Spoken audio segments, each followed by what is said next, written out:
You have been enriched in every way to be generous in every way, which through us will produce thanksgiving to God.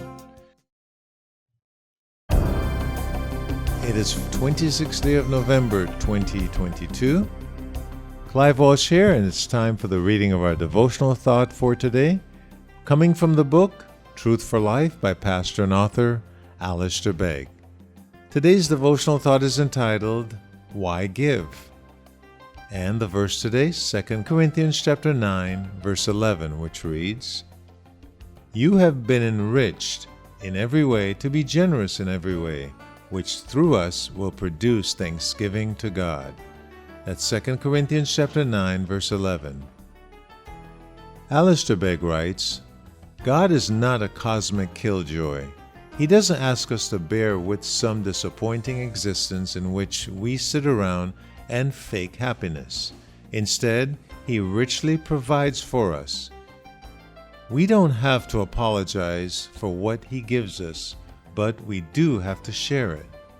The reason why God gives us all that we need, and oftentimes more, is so that we can in turn give to others. When we are enriched in every way, Paul tells us it is in order to be generous in every way, which through us will produce thanksgiving to God. What we have received as a gift from God, we are to give as a gift from God. James picks up this idea in challenging form when he says, What good is it if someone says he has faith but does not have works?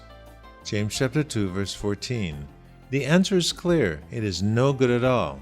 In fulfilling our responsibility to help those in need, we not only prompt praise for God, but we give evidence of the reality of our faith in God. God supplies us not only with resources, but also with the grace we need to be truly generous, to go without ourselves so that others may be blessed. 2 Corinthians chapter 8, verses 1, 2, and 3. He is the one who is able to make all grace abound to you, so that having all sufficiency in all things at all times, you may abound in every good work. A generous heart protects us from selfishness and the desire to amass significant wealth for ourselves. The joy of God's blessing isn't found laying up a firm financial foundation so that we can retire to somewhere fantastic, pass on a greater monetary inheritance, or find comfort in a savings account. Rather, we are called to share the wealth He gives us now, so that as others enter into its enjoyment, they find true satisfaction in God the provider. If we're honest, the very reason we often hold back from sharing generously is that we think God might just leave us high and dry after we've given stuff away.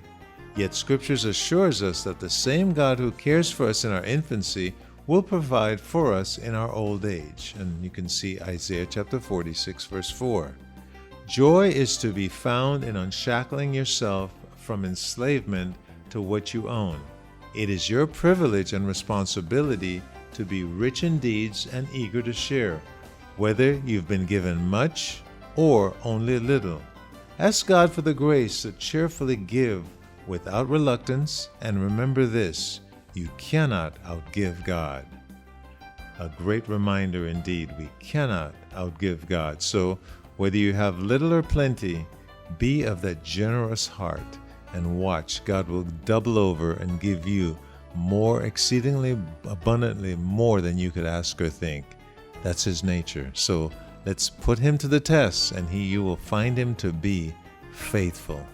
Well, that's Clive Walsh here with our devotional thought for today, entitled Why Give?